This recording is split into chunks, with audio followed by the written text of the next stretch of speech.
arm strength? Could you take a hit? Been out of football for a year, new team, new city. Just talk to me about that year that just passed. Well, there's no question, Tom, how much better I feel compared to this time last year.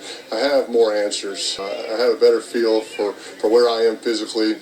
Certainly have a great feel for my new teammates in our system and the Denver Broncos culture. So it was such a huge adjustment, Tom, because when you're embedded in one place so deep for so long, to learn a new culture, to learn new coaches, a new system, new players, and then all, like you said, the questions about how I was physically. It was really a double whammy, if you will. So I feel much more comfortable, more confident in my new surroundings and kind of how I feel physically. Let me scare the rest of the league. Were you ever 100% last year? I really, it's hard to give a percentage. I kind of have two things that I compare myself to where I was before my injury, call it 2010, and then certainly to where I was last year. So, can you ever get back to where you were in 2010 with a new team as a 37-year-old quarterback with a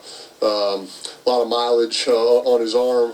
Not sure, but I certainly feel much improved from last year. I had a really good off-season in the strength program with Luke, and Greek has been outstanding for me as a trainer, just sort of guiding me in my rehab, and it's given me some additional strength, and which hopefully results in better play this year.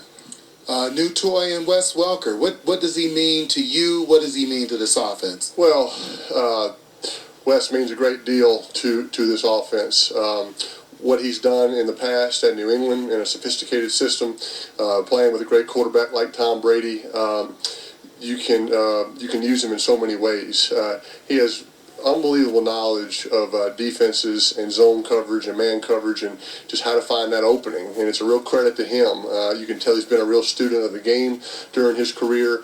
Adam Gase, our new coordinator, is studying a lot of the things that he did in New England, and we'll add some of those things into this offense. What I like about Wes the most is that he loves football. He's a gym rat. He's all in. He can't get enough of it. I love guys like that, and I'm really looking forward to playing with him this year. The loss last year, I know you're not playing for records or stats, you're playing for championships. That loss, talk to me about it, and how do you shake it off and move on? Well, Coach Fox thought made a good point last night. There's a scar there. There's a scar from that game, and it's good wherever it is, wherever you want to put it in your mind. You want to have an imaginary scar on your arm, but we need to look at it every day and remind us of how disappointing that was. There were so many good things, disappointing way to finish, and we need to use that to fuel us, to remind us that it is about finishing. Every drill, every play, every practice, certainly every game. That's kind of our motto this year. You have to start that mentality here in training camp. Going full speed, finishing the entire practice, and I think it's a good reminder for us all year. Hopefully it can fuel us and make us even a better team. Been a fairly tumultuous offseason. The Von Miller situation comes up as you get ready to go into training camp and beyond. You are the leader of this squad. You're the undisputed leader. And what do you tell him? What do you tell him specifically? What do you tell your team? Well, I texted Von right after the situation became public and just said, "Hey, Von, I have your back. All your players do. We're here for you."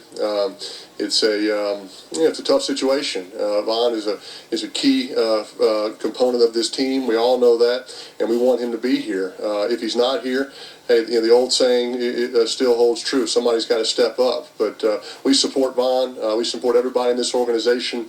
It starts from the top, Mr. Bowl, and he's created that family type atmosphere where you pull for each other. And when guys are down, that's when you really find out who's with you. Who's going to really have you when times are tough. It's easy when things are going good, but you kind of find out, as I always say, kind of who the rats are, Tom. Who's going to jump ship or who's going to stick with you? And I think we got the right kind of guys that will stick with our guys that are going through some tough times through the thick and the thin. Favorites to win the Super Bowl, percentage-wise in Vegas, not that I'm checking, but does that make any difference to this ball club?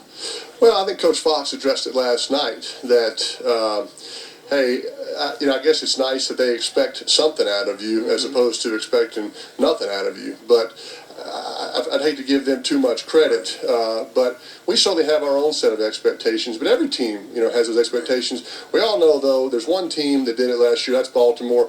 I still feel like that's the team everybody's chasing. No matter what's happened in the offseason, they were the champs last year. We're chasing them. We have a chance to play them in the opener, which is a great opportunity. So right now, Tommy, it's a boring answer, but it's just about work, about putting the time in. Today was our first day of practice. Defense got us a few times. We got them a couple times. Good competitive battles, and that's the way it'll be all training camp. It's about putting that work in every single day, trying to get better. Thanks, Peyton. Hey, Tom. Thank you, man. Good to see you, buddy.